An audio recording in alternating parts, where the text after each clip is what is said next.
মনসা দেবী মায়ের জয়। হর হর মহাদেব। কেমন আছেন সবাই? আশা করছি সবাই খুব ভালো আছেন। আমি চলে এসেছি আমার বাবার বাড়িতে এবং এখান থেকে আজ যাব গ্রামে গাজনের মেলা দেখতে। তো চলুন মন্দিরের দিকে যাওয়া যাক। এটি হচ্ছে আমার বান্ধবীর ছেলে, ওকে নিয়েই আমি মন্দিরে উঠছি। আর চলুন মন্দিরটিও আপনাদেরকে ঘুরে দেখাবো। মন্দিরটি কত সুন্দর সেটা আপনারা দেখুন। দেখুন মন্দির চত্বরটি কত ভালো লাগছে। এটি হচ্ছে বাবার মন্দির, বাবা লিঙ্গেশ্বর মন্দির। এখানে নন্দী মহারাজ বিরাজ করছেন। নন্দী মহারাজকে প্রণাম জানিয়ে বাবার উদ্দেশ্যে যাওয়া যাক।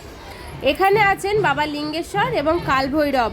কালভৈরব থাকার কারণে কোনো ভক্তদের বাবাকে স্পর্শ করতে দেওয়া হয় না। তো এটাই হচ্ছে এখানকার নিয়ম। কোনো ভক্তরা বাবাকে স্পর্শ করতে পারেন না, শুধু যিনি পূজা করেন তিনি ছাড়া কেউ বাবাকে স্পর্শ করেন না। মন্দির প্রাঙ্গণের পিছন দিকটাও আপনাদের ঘুরিয়ে দেখাই। এটি হচ্ছে মন্দিরের পিছন দিক। এখানে মেলা বসেছে, এখানে একটি তেঁতুল গাছও আছে। বাবার কাছে যাওয়ার জন্য ভক্তরা মন্দিরের দিকে এবার যাওয়া শুরু করেছেন।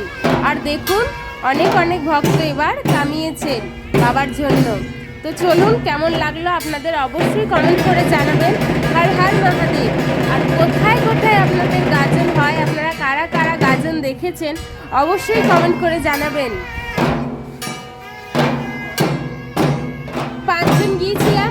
এই যে আমার বান্ধবীর বৌদি, আমি আর কুচকুটা মানে আমার বান্ধবীর ছেলে, আর আমার ভাইজি, এই যে হাই দিচ্ছে আমার ভাইজি। 4-5টা মেলা বসেছিল, প্রচুর লোকজনের ভিড় ছিল। এই যে বাবার মন্দিরে ভক্তরা প্রবেশ করেছে। এবার আপনাদের কিছু খেলা দেখানো হবে, সেটা আপনারা দেখুন।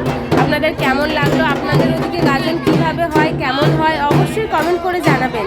আমাদের এদিকে মূলত এইরকমভাবেই সিম্পলভাবেই গাজন হয়। এবারে অনেক অনেক ভক্তরা বাবার উদ্দেশ্যে কামিয়েছেন, দেখে খুব ভালো লাগলো, মনটা শান্তি হলো। এবার আপনারা দেখুন বাবা মন্দিরের দিকে কিভাবে যাচ্ছেন। সবাই শুয়ে আছেন। যিনি পূজা করেন, মূল যিনি পূজারিনী, তিনি ওনাদের বুকের ওপরে পা দিয়ে বাবার মন্দিরের দিকে যাবেন, সেই জন্য ওনারা শুয়ে আছেন। তো চলুন সবাই আরও একবার বলুন হর হর মহাদেব, জয় বাবা ভোলেনাথের জয়।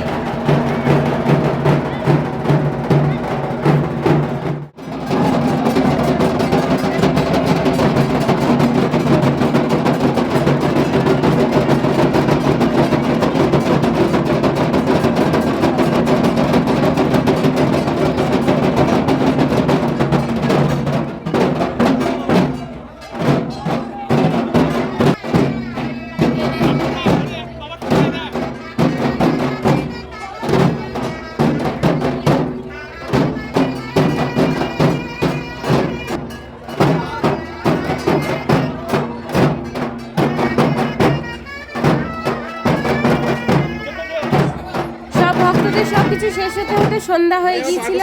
সন্ধ্যাবেলায় মন্দিরটি কত সুন্দর লাগে সেটা আপনারা দেখুন। আপনাদের দেখার জন্য এটুকু ক্যাপচার করেছি। এসে মেলাতে চলে গিয়েছিলাম, সেখানে খেয়েছিলাম ফুচকা, তারপরে রাঙ্গোল্লা আরও জাম্পিং সব কিছু ছিল, সেসব দিকে একটু দেখলাম, একটু ঘোরাফেরা করলাম।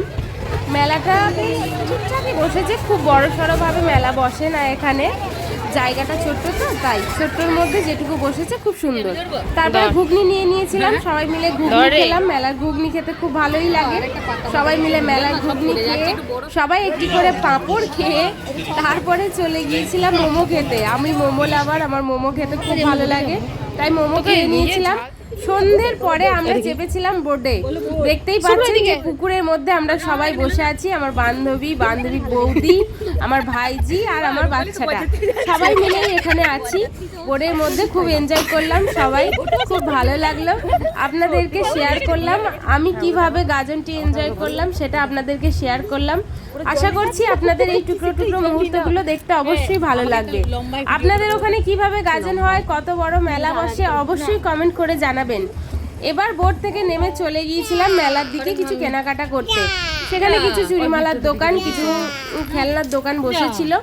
ওখানে কিছু টুকটাক কেনাকাটা করে আইসক্রিম খেতে খেতে গুটি গুটি পায়ে বাড়ি চলে আসলাম। হর মহাদেব।